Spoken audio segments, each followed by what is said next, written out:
La vida es corta, ¿no? Y complicada. Y más complicada que se está poniendo cada vez, ¿no? El mundo, la verdad, que está horrible. A ver si por lo menos ganamos el mundial, pero... ¿Cómo he oído por ahí algunas arengas? Pero no he entendido muy bien. Hay muchas cosas muy complicadas. Muchas veces hay muchas opciones diferentes entre las que elegir. A veces tenemos que elegir entre dos opciones buenas, aparentemente. A veces entre dos opciones no tan buenas, ¿verdad? A veces no sabemos en un principio cómo va a resultar cada una de las opciones que vamos a elegir. Y todo esto en medio de un mundo que está constantemente cambiando, constantemente evolucionando a una velocidad vertiginosa. Pues no sé si habéis visto, por ejemplo, ahora de este mundial, es una locura la cantidad de vídeos creados por inteligencia artificial que están sacando de cada partido como si fueran batallas épicas Esto hace un año era inimaginable. ¡Hace un año! Todo está cambiando a una velocidad brutal. Así que, en medio de este mundo que está cambiando tantísimo, hay dos principios básicos, importantísimos, que deberíamos intentar preservar, agarrar, acaparar con todas nuestras fuerzas. Número uno es la felicidad. Número dos es la libertad. Me explico. Lo primero, vamos a hablar del matrimonio, por ejemplo, ¿vale? El matrimonio es una cosa muy, muy buena, muy bonita. Los que estáis casados aquí, probablemente, espero, recuerdes el día de tu boda como un día muy, muy bonito, ¿verdad? Y el vestido de la novia, y la gente aplaudiendo, y tirándote el arroz, algunos con un poco más de inquina que otros. A mí me tiraron garbanzos, pero bueno. Fue bonito, fue bonito. Las canciones, los buenos deseos, las fotografías, el baile nupcial, qué bonito, ¿no? El padre llevando del brazo a la hija para entregárselo a otro hombre, y los votos y la felicidad, y dando de comer la tarta el uno al otro. ¡Ay, qué bonito todo!, ¿verdad? ¡Qué bonito! Felicidad. Ese es la cristalización de lo que es el matrimonio, ¿no? Qué bonito, qué bueno, qué bien se sentía. Incluso en los primeros tiempos del matrimonio, el poder estar tranquilos en el sofá, acurrucados, haciendo mimos, ¿verdad? Viendo una película, a lo mejor la película era horrible. ¿Y qué? ¿Y qué? Lo importante es estar juntos y poder estar teniendo este sentimiento, esta euforia, este enamoramiento, estas mariposas en el estómago, esta felicidad, aunque no hubiera mucho, aunque la cosa no fuera para tirar cohetes, pero era feliz, era alegre, era cercano, era bonito, era feliz. Ahora, el día de la boda pasa, ¿verdad? Y los mimos en el sofá pasan, ¿verdad? Y lo que antes eran mimos en el sofá se convierten en discusiones. Y lo que antes eran abrazos se convierte en frialdad, ¿verdad? Y lo que antes era el estar juntos, tú y yo, de repente se convierte sencillamente en un equipo que cría a niños. Mejor o peor, cada uno por su lado, intentando hacerlo de la mejor manera posible. Cuando las lágrimas vienen y cambian las sonrisas que había antes. Cuando las palabras bonitas se transforman en dardos envenenados que van saliendo directos al corazón, porque además esa persona sabe exactamente a dónde atacar para que duela de verdad, en lo más profundo de ti.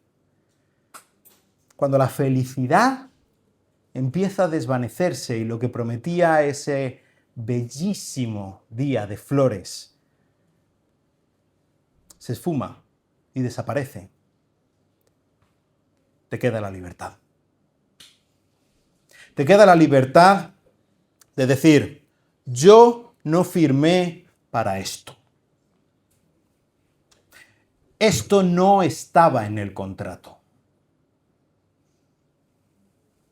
De la misma manera que si yo tengo una suscripción a Netflix y porque me gustan las series que dan y porque me gustan las películas, pero de repente dejan de subir cosas que me gustan. La cosa no es tan emocionante como antes. De repente quitan esas películas que a mí me gustaban. Y no le veo sentido y suben el precio y te meten anuncios. Pues es que yo anulo el contrato y me piro, porque tengo la libertad de hacerlo. Yo tenía un contrato, yo tenía unas condiciones. Tú no estás cumpliendo con las condiciones que a mí me gustaría. Tengo todo el derecho del mundo, tengo la libertad de finalizar ese contrato y me voy a Disney Plus. Y todos están amigos y no pasa absolutamente nada. Y es estupendo. Esa libertad, dice la Biblia, ¿no? A libertad os ha llamado el Señor. Y también le dice a los apóstoles que si no escuchan, que te limpies el polvo del calzado y que te vayas por la puerta. Y que te vayas con buen viento fresco y tanta, como dicen, y tanta paz dejas como descanso, tanta paz lleves como descanso dejas. Eso. Y ya está. Porque Dios ha creado el matrimonio para que yo sea feliz. Eso no es. Por lo tanto, en el momento en el que no se cumple eso, en el momento en el que no se respeta mi felicidad, en el momento en el que las risas se convierten en llanto, en el que las flores se convierten en puñales, por ahí no sigo. Se ha acabado. Un papel que yo he firmado hace 20 años no tiene ningún derecho a mantenerme triste, infeliz para el resto de mi vida. Esto no puede ser. Y yo me voy.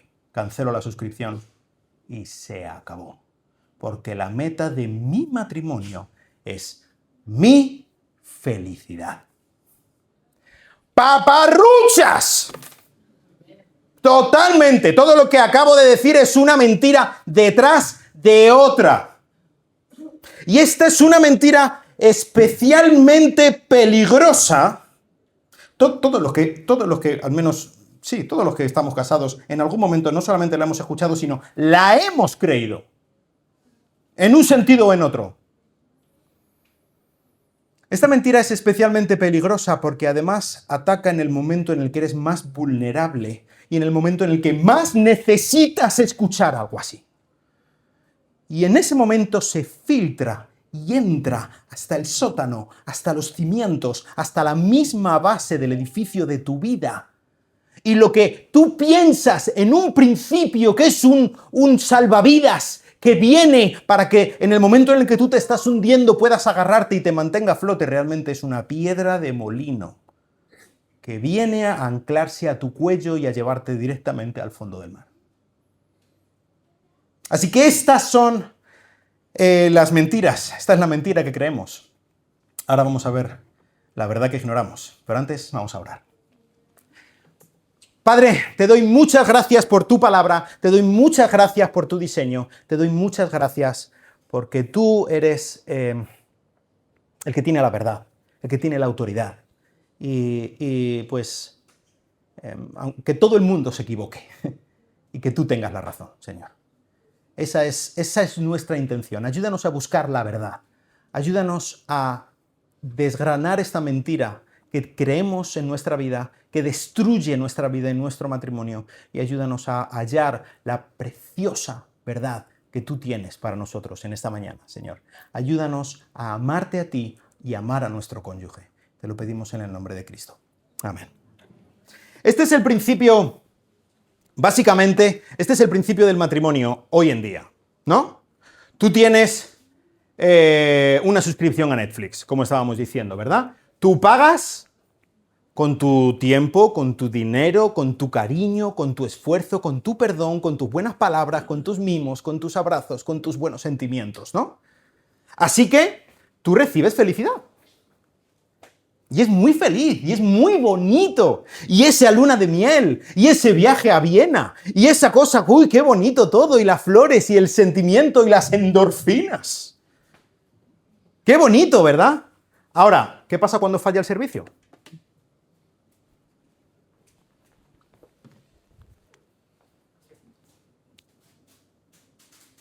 ¿No tiene cobertura Movistar hoy? ¿Qué pasa? No tiene cobertura. Cancelo Movistar y me voy a Orange. Pero ahora mismo. ¿Qué pasa cuando no recibo aquello que yo estoy pagando para recibir? Cancelo la suscripción y me voy a la competencia. O me quedo sin nada. ¿Qué más da? El caso es que yo no voy a seguir con este contrato, esta cosa que... Este es el sentido del matrimonio hoy en día. Y esto evidencia que no estamos entendiendo nada de lo que significa el matrimonio. Si estamos con esta idea de que la meta de nuestro matrimonio es nuestra felicidad, es que no estamos entendiendo específicamente tres cosas, que son lo que vamos a estar viendo en esta mañana. Número 1, el diseño del matrimonio. Número 2, el sentido del matrimonio. Y número 3, el propósito del matrimonio. Así que vamos a empezar con lo primero, el diseño del matrimonio. Y para esto quiero empezar con una pregunta bastante incómoda y políticamente incorrecta, ¿vale? Esto no sé si lo usarás para un reel de redes sociales, pero a lo mejor la gente puede estallar en ira en las redes. ¿Quién decide si tú tienes derecho a divorciarte?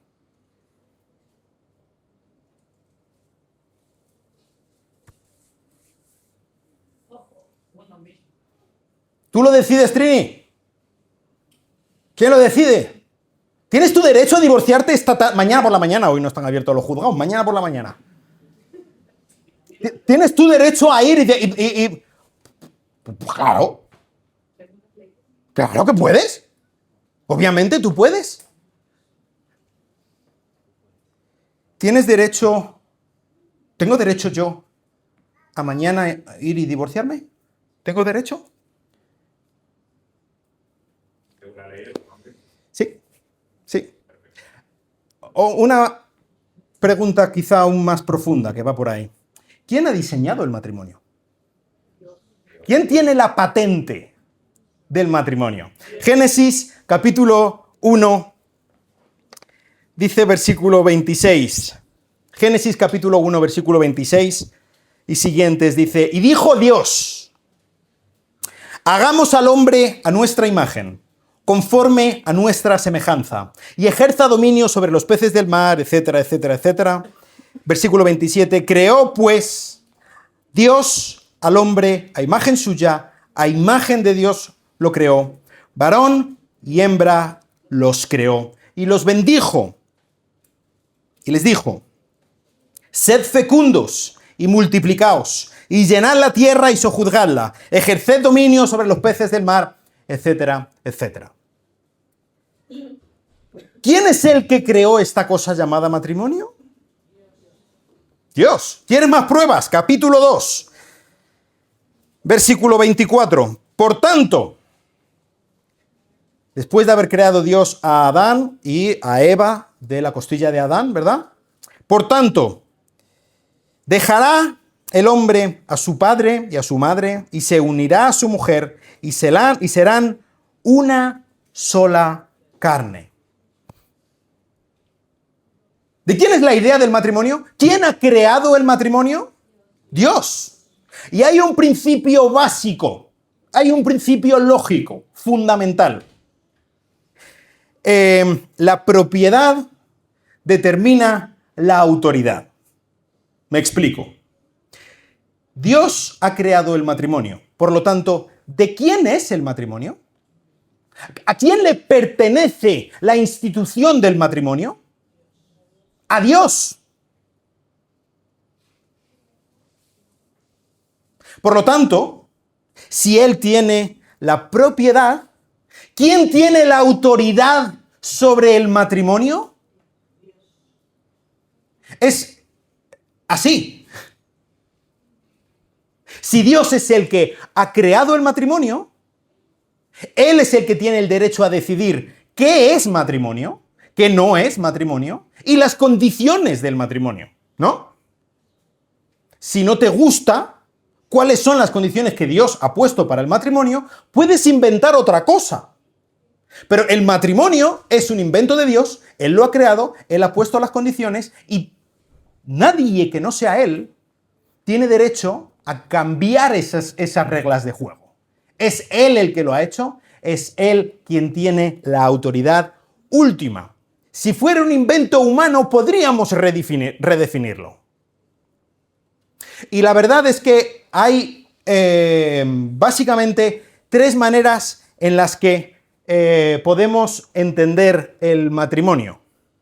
Número uno, si yo tengo la concepción de que el matrimonio es un invento del gobierno, del Estado, entonces yo puedo tener la concepción de que es el Estado quien tiene la capacidad, la autoridad de definir qué es, qué no es, cuáles son las cláusulas, las condiciones, ¿verdad? Así que, ¿qué pasa si el gobierno pasa una ley y vota para que no sea que el hombre dejará a su padre y a su madre y se unirá a su mujer, sino que el hombre dejará a su padre y a su madre y se unirá a su esposo y serán ambos una sola carne? Y dice el gobierno, ha pasado una ley, lo ha aprobado, legalmente está aprobado, que el matrimonio no tiene por qué ser entre un hombre y una mujer. Puede ser entre un hombre y un hombre. Y el gobierno tiene autoridad para hacerlo. Para eso es el gobierno, para eso el matrimonio le pertenece al gobierno, ¿no? Si yo pienso que el matrimonio le pertenece al gobierno. Así que un hombre se puede casar con un hombre y ser un matrimonio legítimo y entrar dentro de la normalidad del matrimonio porque el gobierno lo ha decidido así, ¿verdad? Se puede casar un hombre con su perro. O se puede casar consigo mismo. O con una novia de inteligencia artificial. Con un robot. Con una piedra. Con lo que sea que el gobierno decida. Y por lo tanto, el gobierno es el que decide cuáles son las condiciones en las que se puede romper el matrimonio, ¿verdad? Este modelo es el modelo de un contrato. Pensamos que es lo que estábamos hablando antes de la suscripción a Netflix, ¿verdad? Hay unas normas, y cada vez está más de moda esta cosa del matrimonio, ¿cómo se llama? La división de bienes, ¿no?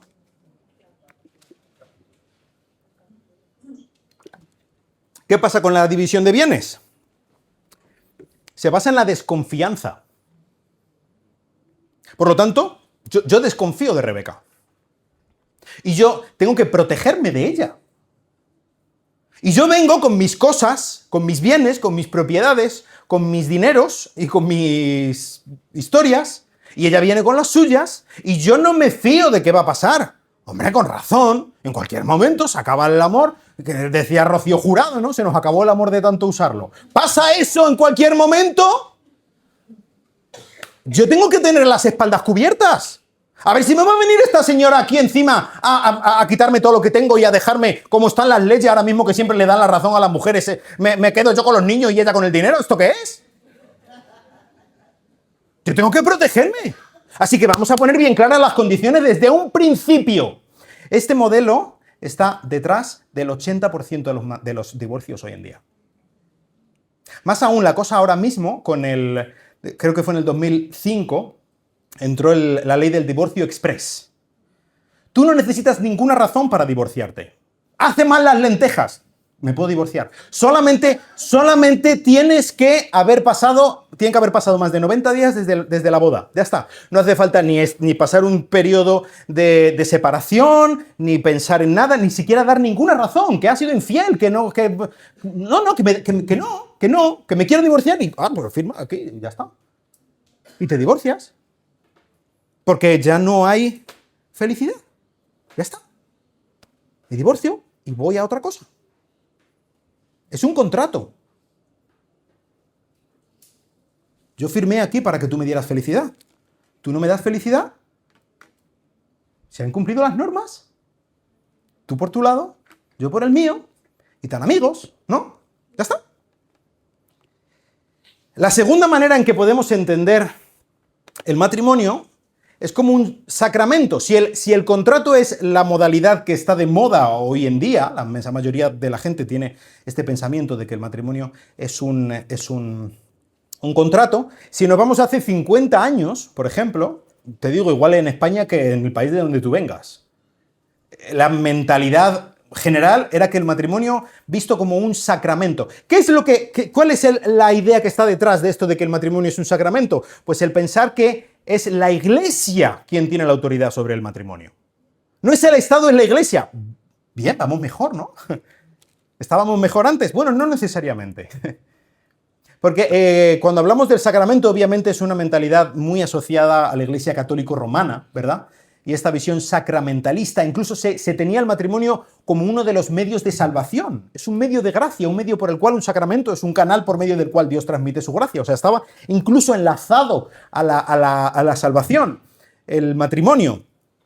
Pero es la Iglesia quien tiene autoridad sobre el matrimonio, por lo tanto, es la Iglesia quien decide cómo funciona el matrimonio.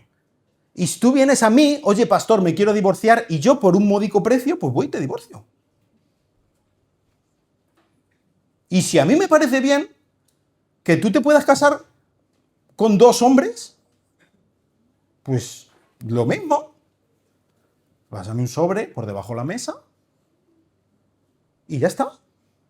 Porque yo tengo la autoridad de poder hacer del matrimonio y romperlo en el momento en el que yo considere oportuno, porque la Iglesia es quien tiene la posesión, la propiedad. Y la propiedad determina la autoridad. ¿Entiendes? Ahora, ¿cuál es el tercer modelo? El pacto. ¿Cuál es la idea que está detrás de que el matrimonio sea un pacto? Pues es precisamente lo que estábamos diciendo, que es Dios quien tiene la autoridad del matrimonio. ¿Por qué? Porque Él es el que tiene la propiedad. Él es el que ha diseñado el matrimonio. Él es el que ha creado el matrimonio. Y esto lo vemos desde la primera página de nuestras Biblias.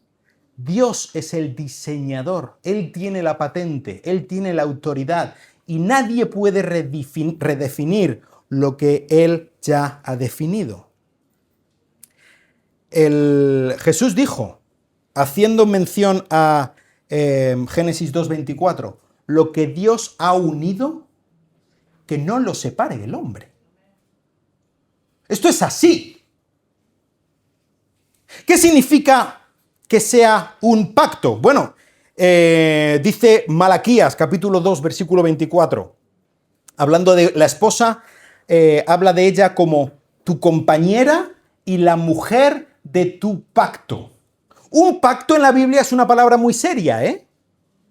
No es sencillamente, nosotros podemos usarlo un poco como sinónimo de contrato. No tiene nada que ver con un contrato. Dios se ha revelado, la relación que Dios ha tenido históricamente con el hombre ha sido por medio de pactos, ¿vale? Y un pacto habla de algo que no se rompe. Un compromiso ineludible, eterno, perpetuo, inquebrantable, que no se basa en que a mí me apetezca o a ti te apetezca, ni siquiera en que se cumplan determinadas condiciones. No es un contrato que yo pueda tener con Movistar. Un pacto, si Dios hace un pacto con el hombre, como el pacto que Dios hizo con Abraham, por ejemplo, hablando de la descendencia que tendría, hablando de la nación que vendría de él, hablando de la salvación que él traería al mundo por medio de esa descendencia. Todas las cláusulas dentro del pacto que Dios hizo con Abraham, Dios no lo hizo porque Abraham fuera bueno, ni porque Abraham fuera a ser bueno en un futuro, sino porque Dios se comprometió a hacerlo y como él se ha comprometido, él lo va a hacer. La razón por la que Dios cumple su pacto es que ha hecho el pacto. Y Dios es fiel. Y cumple. Y punto. Dice Proverbios capítulo 2, versículo 17, hablando de la mujer adúltera. Dice que se ha olvidado del pacto con su Dios. Y fíjate que esto es muy, muy curioso. Cuando está hablando de una mujer que está quebrantando el pacto, no habla de que está quebrantando el pacto con su marido. ¿Te das cuenta? Dice que está quebrantando el pacto con su Dios. Hay una doble vertiente en cuanto al pacto del matrimonio. La una es horizontal. Tú te has comprometido delante de tu cónyuge. Tú te has comprometido a estar juntos, a fidelidad, pues, no sé si recuerdas o si dijiste votos en la salud, en la enfermedad, en la riqueza, en la pobreza, estas cosas, ¿no? Tú te has comprometido con tu cónyuge, pero ahí no ha quedado la cosa. Tú te has comprometido con Dios. Quieto, quieto, quieto, si yo me casé delante de un juez. Yo me casé por lo civil. Quieto, quieto, yo no me he comprometido delante de Dios a nada. Falso, erróneo. Porque el Estado no es el propietario del matrimonio.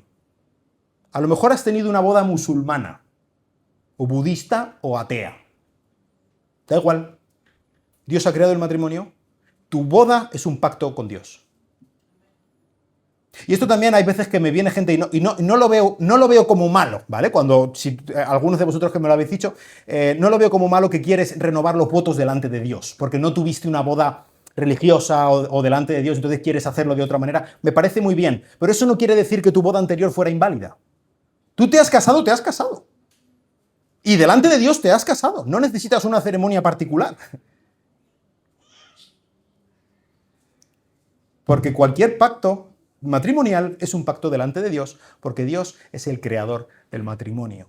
¿Entiendes?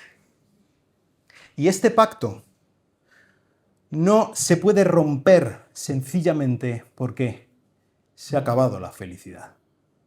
Porque lo que Dios ha unido no lo debe separar el hombre. Este pacto es un compromiso en el que tú no te comprometes a amar a la otra persona si ella te ama. Tú no te comprometes a ceder si ella cede. Tú te comprometes a amar. Punto. Tú te comprometes a darte por esa persona. Punto. Pero ¿qué pasa si esto no es lo que yo tenía en mente cuando me casé? ¿Qué pasa cuando la situación empieza a ser difícil? Pues tienes que recordar que aunque las condiciones no te gusten, las condiciones son las que son. Y nosotros no tenemos el derecho a romper esas condiciones, porque eso es propiedad única y exclusiva de Dios. Tu matrimonio no es tuyo. Tu matrimonio es de Dios. Y duele. Cuando Jesús estaba hablando precisamente de estos temas con sus discípulos le dijeron, y entonces esto es demasiado duro, ¿quién va a quererlo? Pero es que, ¿sabes? El matrimonio apunta a algo mucho más grande que el matrimonio. Jair lo estaba comentando hace no mucho tiempo, hablando de Efesios capítulo 5. El matrimonio, tu matrimonio, no es nuestro para que nosotros lo manejemos, lo hagamos o lo deshagamos a nuestro antojo, precisamente porque es algo mucho más grande que la relación entre Rebeca y yo.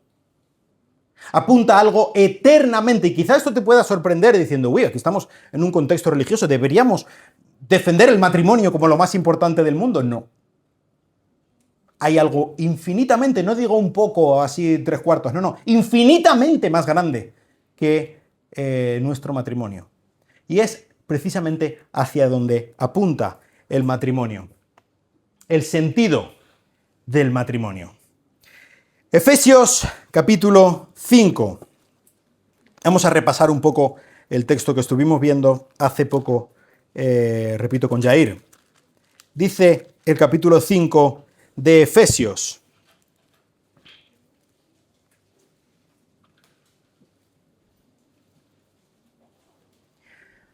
Versículo 25 y siguientes. Dice, maridos, amad a vuestras mujeres, así como Cristo amó a la iglesia y se dio a sí mismo por ella. para santificarla, habiéndola purificado por el lavamiento del agua con la palabra, a fin de presentársela a sí mismo, una iglesia en toda su gloria, sin que tenga mancha, ni arruga, ni cosa semejante, sino que fuera santa e inmaculada. Así deben amar los maridos a sus mujeres como a sus propios cuerpos. El que ama a su mujer, a sí mismo se ama. Porque nadie aborreció jamás su propio cuerpo, sino que lo sustenta y lo cuida, así como también Cristo a la iglesia. Porque somos miembros de su cuerpo. Por esto el hombre dejará a su padre y a su madre, se unirá a su mujer y los dos serán una sola carne. Fíjate el versículo 32. Hablando Pablo del versículo de Génesis capítulo 2. Grande es este misterio. Pero hablo con referencia a Cristo y la iglesia. Pablo dice, grande es este misterio. Está hablando del matrimonio, ¿no? Y hablando del matrimonio, específicamente la manera en que Dios construyó el matrimonio, las leyes que Dios puso en el matrimonio. Dice, grande es este misterio. ¿Qué es este misterio? Qué misterioso se pone Pablo, ¿verdad? Un misterio no es un rompecabezas que nosotros tenemos que resolver. De hecho, precisamente es todo lo contrario. Un misterio, según la teología de Pablo, es precisamente algo que nosotros no podemos saber. De ninguna manera nosotros hubiéramos podido entender qué significa el matrimonio si Dios mismo no nos lo hubiera revelado. Pero Dios nos lo ha revelado. Y aquí está Pablo diciendo específicamente qué significa tu matrimonio. Habla de la relación entre Cristo y su iglesia. Tu matrimonio es importante y es vital que nosotros comprendamos cómo funciona el matrimonio y cómo funciona el divorcio y qué es lo que está ocurriendo ahí. Y que nosotros no nos inventemos nuestras propias normas, sino que nos amoldemos a las normas que Dios ha puesto, porque el matrimonio está hablando de algo mucho más grande que tu relación con tu esposa. Mucho, mucho, mucho más grande que eso. Está hablando de realidades infinitas, de realidades eternas. Está hablando ni más ni menos que de la salvación del mundo, del evangelio de nuestro Señor Jesucristo. Está hablando tu matrimonio.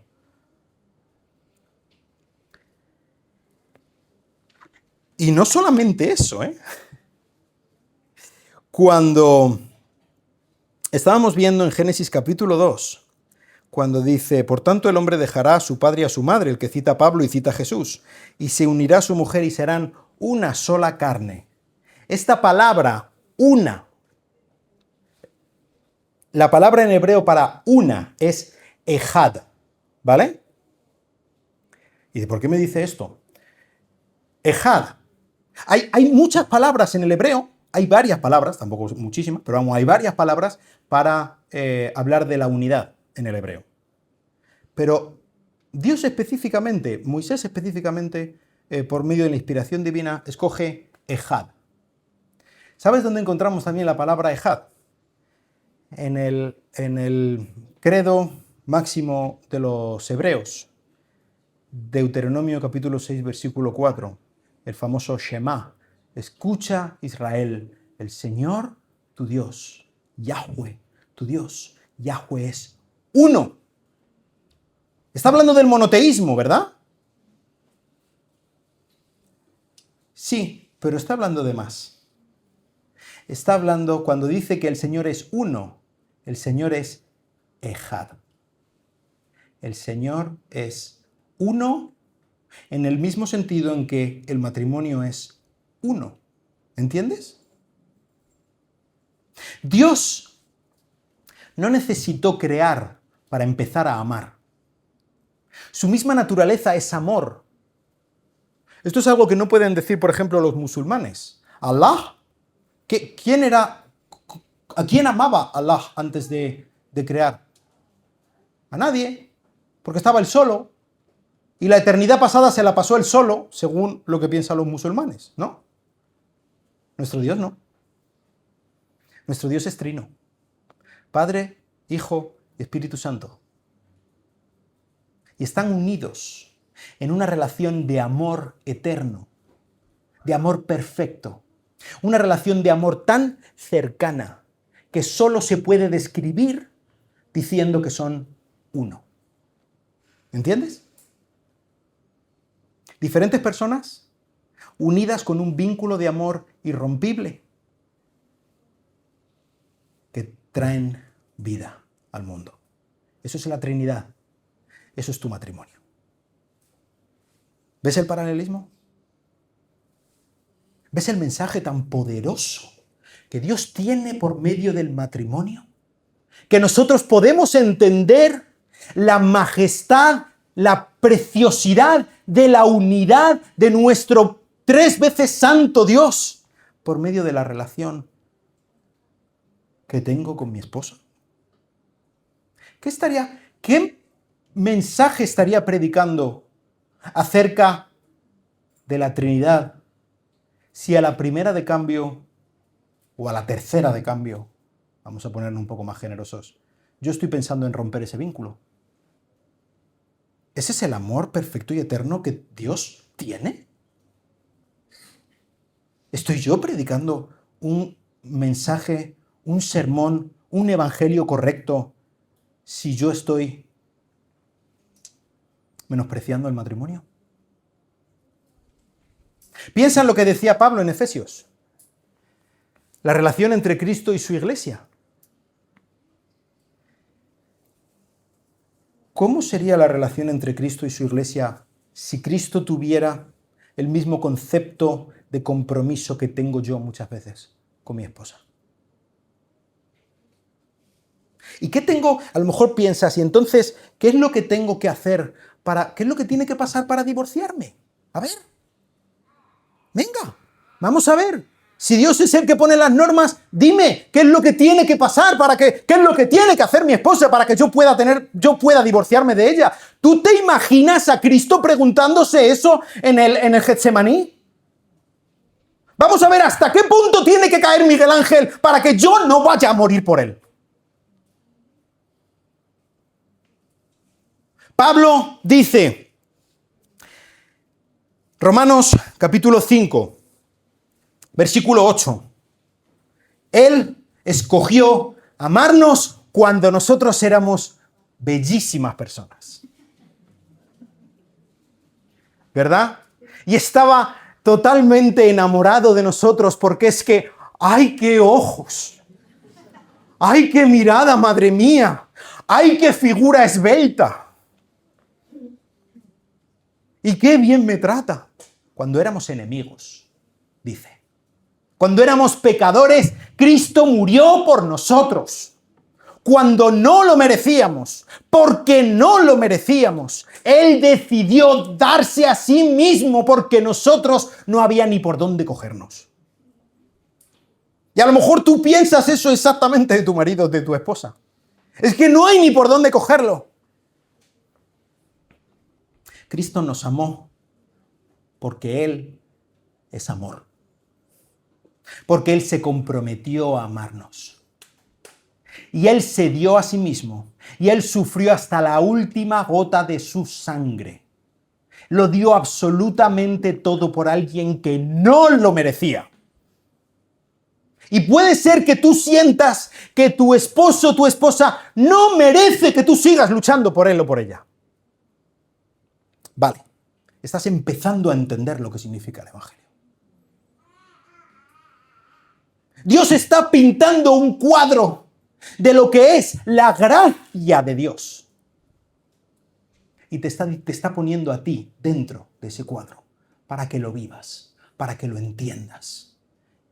Y nuestro Señor no tiró la toalla. Hubo un momento que lo pensó un poco, no por nosotros, sino por el sufrimiento que tenía por delante cuando le dijo a su padre, si es posible que pase de mí esta copa. Pero se rindió ante la autoridad, ante la voluntad de su padre. Que no se haga mi voluntad, que se haga tu voluntad. Tu matrimonio predica un evangelio. Ahora, ¿qué evangelio está predicando tu matrimonio? ¿Predica el evangelio de la gracia de Dios? ¿Predica el evangelio del que ama? Aunque no sienta que recibe lo que le gustaría recibir. ¿Del que perdona? Tú y yo no vamos a poder entender jamás lo que realmente significa el matrimonio si no hemos conocido a este Dios trino. Nunca vamos a entender lo que significa el matrimonio realmente si nunca hemos sido salvados de una manera tan inmerecida, de una manera tan misericordiosa, como la manera en la que nuestro Señor nos salvó. Y si pensamos que lo que tenemos que perdonar es demasiado, es que no hemos entendido absolutamente nada de lo que Cristo nos ha perdonado a nosotros. Él no nos salvó porque lo mereciéramos. Tú no debes amar a tu cónyuge porque lo merezca. Él no rompió el vínculo porque es demasiado. Tú no debes romper el vínculo porque es demasiado. ¿Entiendes? Tu matrimonio predica un evangelio. Puede ser un evangelio de obras. Yo te amo si tú me das. Yo te doy si tú me amas. O puede ser un evangelio de gracia. Yo te amo. Punto. No porque tú lo mereces, porque mi Señor lo merece. No porque quiera, sino porque me he comprometido a hacerlo. Porque estoy en un pacto. Y Dios es mi valedor en este pacto. Ahora, ¿qué sentido tiene?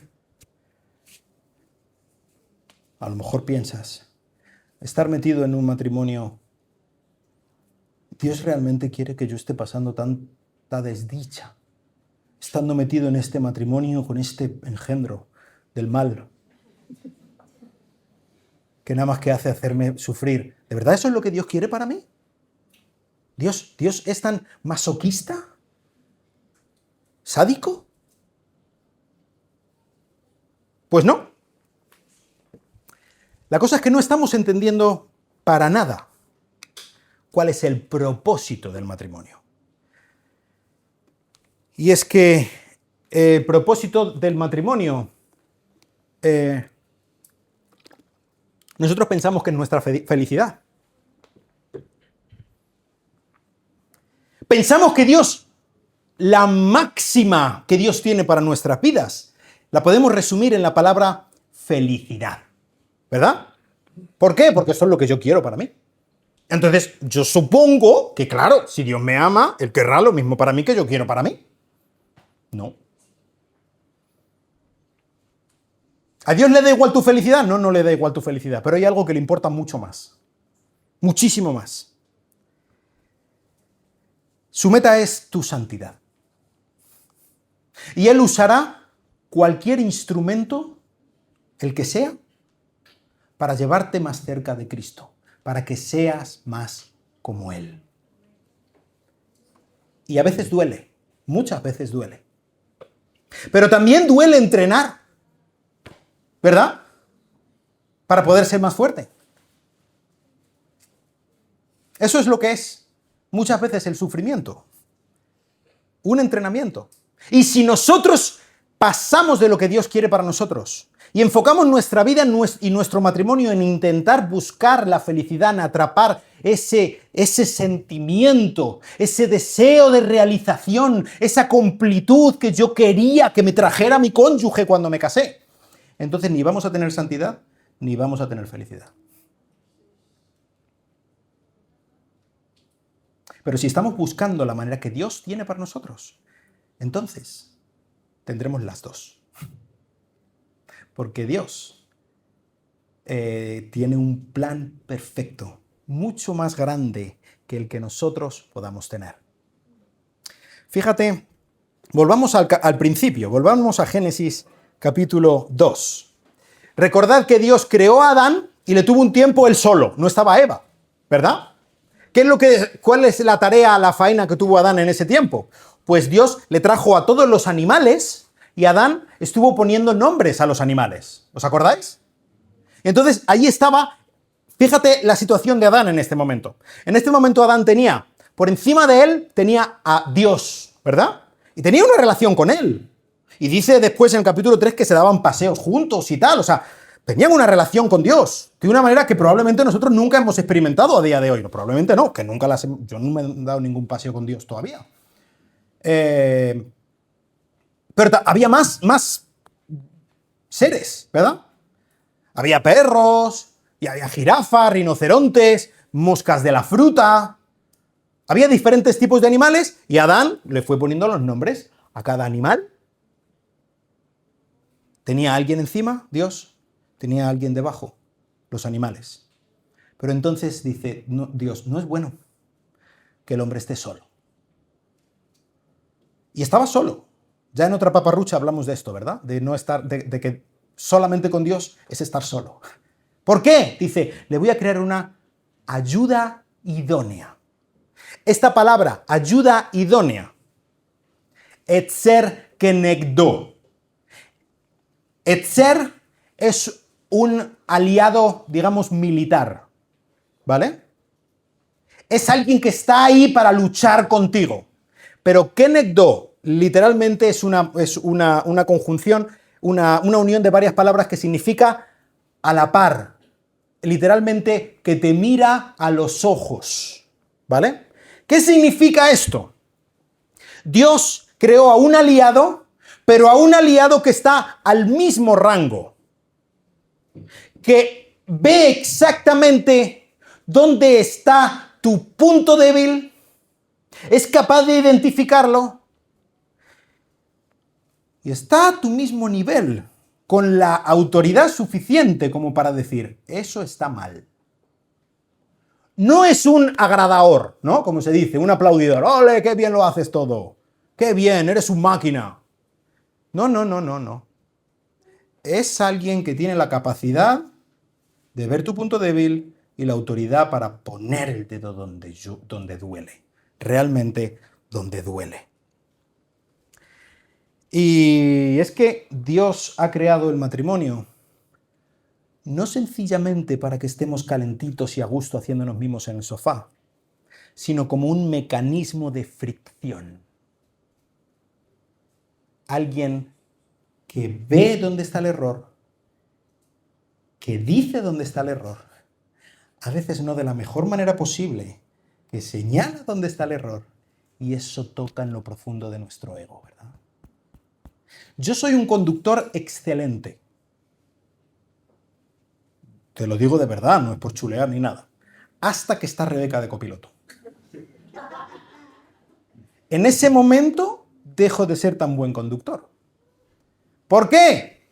Porque ahí está, señalando y tocando las narices. No sabes de lo que hablo, ¿verdad?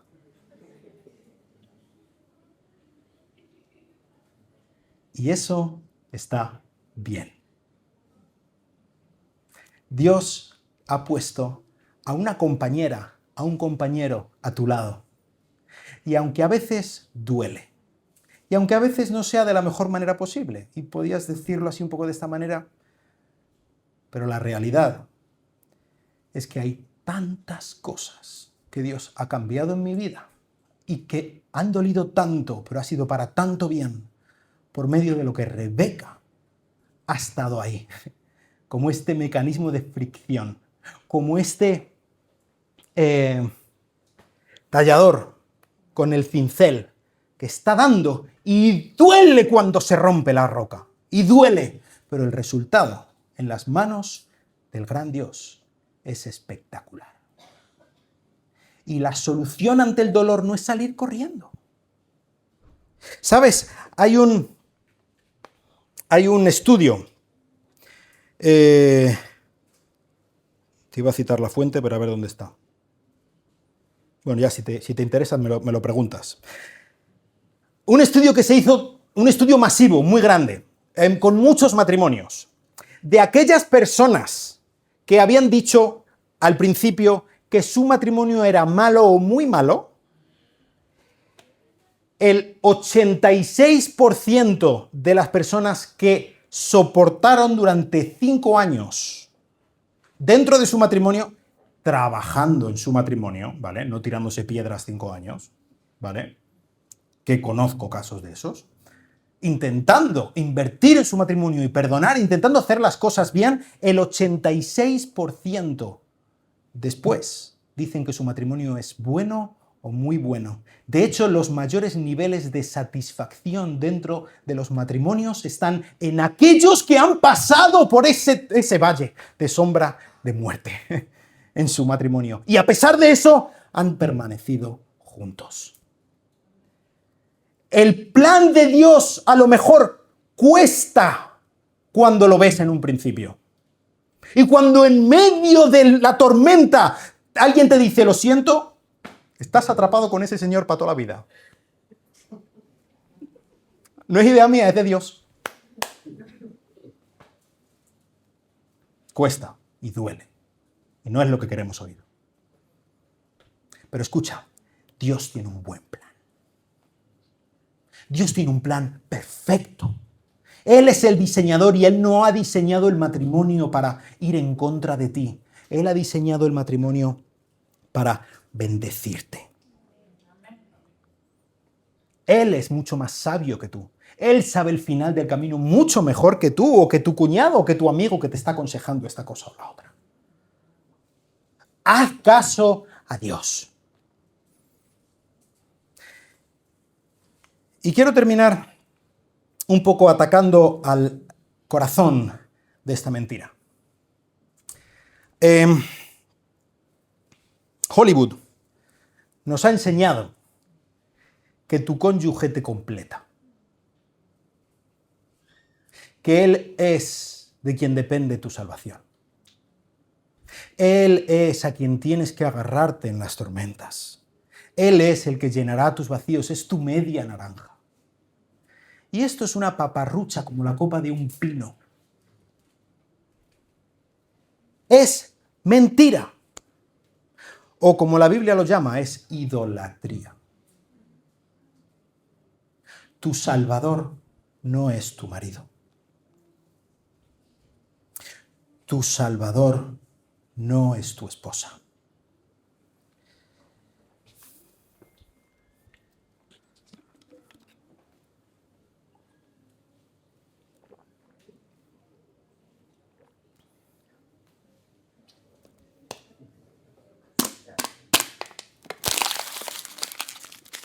Narices, no sale más agua ahora.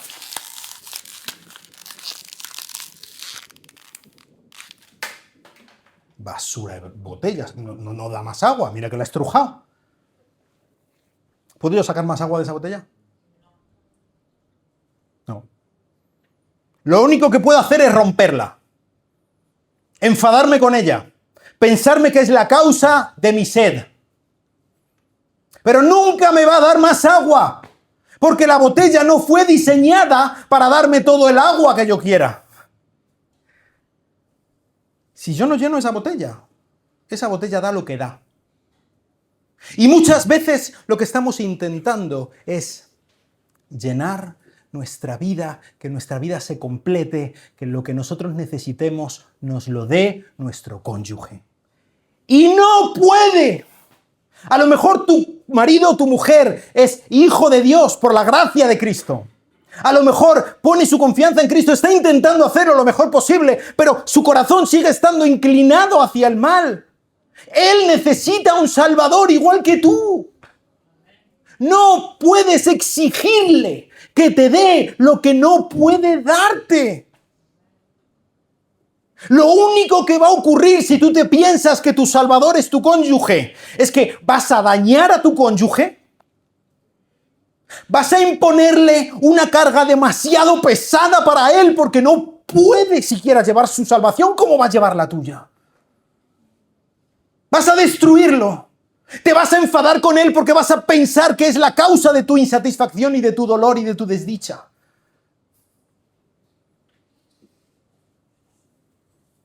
Decía Jeremías a Israel, a Judá: 2 males tengo contra ti. Número 1, que me habéis abandonado a mí, fuente de agua viva. Y número 2, que habéis cavado para vosotros cisternas rotas, que no retienen el agua. Eso es tu cónyuge. Y no es que sea malo, es que necesita un Salvador igual que tú. Y si tú piensas que es tu Salvador, pero no te está dando lo que tú necesitas de un Salvador, entonces vas a verlo como un demonio que no te está dando lo que te tenía que dar. Y yo estoy aquí sufriendo en este matrimonio infeliz, que yo no puedo tener lo que quiero y que mira cómo me trata y yo tendría que ser tratado de una manera mejor y no como me trata ella. Y estoy olvidando que tengo la fuente de agua viva abierta ahí mismo. Y tu Salvador no puede ser tu marido. De ninguna manera. Si tú, en tu egoísmo, y yo en el mío, estamos intentando sacar lo que necesitamos de nuestro cónyuge, esto va a ser lo más parecido al infierno en la tierra. Dos pecadores egoístas intentando sacar su felicidad del otro, a dentelladas, y luchando a ver quién tiene más razón, y a ver quién pisa más al otro, y a ver quién hace más daño para poder extraer algo que necesito. Pero si yo estoy teniendo mi mirada puesta en Cristo, sabiendo que es Él quien me hace feliz, yo puedo no solamente no necesitar que mi felicidad dependa de mi cónyuge, sino preocuparme incluso de darle toda la felicidad que yo pueda a Él y de amarlo y de darme entero por Él, porque yo no dependo de mi cónyuge, yo dependo de quien nunca jamás me va a fallar. Si estás sufriendo en tu vida, en tu matrimonio, no corras hacia el divorcio. Hay esperanza para tu matrimonio. Pide ayuda, acude a Cristo, acude a mí, acude a los hermanos. Cristo es un Dios bueno, que salva, que redime, que restaura, que tiene un plan maravilloso, perfecto y estupendo para tu vida. No lo tires por la borda por intentar buscar un Salvador donde no hay. Acude al auténtico Salvador. De rodillas, acude a Cristo, sea cual sea tu situación. Y verás cómo Él lo cambia completamente. Es especialista en hacerlo. Vamos a orar. Padre, muchas gracias por Jesucristo, gracias por el glorioso evangelio de salvación. Tú eres un Dios que ama, que redime, que perdona, que se complace en darse por sus hijos, Señor. Gracias. Ayúdanos a parecernos a nuestro Padre, a ti en esto, Señor. Ayúdanos a amar a nuestro cónyuge. Ayúdanos a darnos por Él. Ayúdanos a no exprimirlo intentando pensar que de Él depende nuestra salvación. Ayúdanos a luchar por el matrimonio, especialmente cuando duele, porque es en ese momento cuando mejor está funcionando este cincel que tú tienes para nosotros, Señor. Que nuestro dolor nos lleve a Cristo. Que nuestro dolor nos agarre a Cristo y que no lo soltemos para nada, Señor. Que comprendamos lo que es el amor, porque comprendamos, porque conozcamos a nuestro Salvador Jesucristo. Te lo pedimos en su glorioso nombre. Amén. Que Dios os bendiga.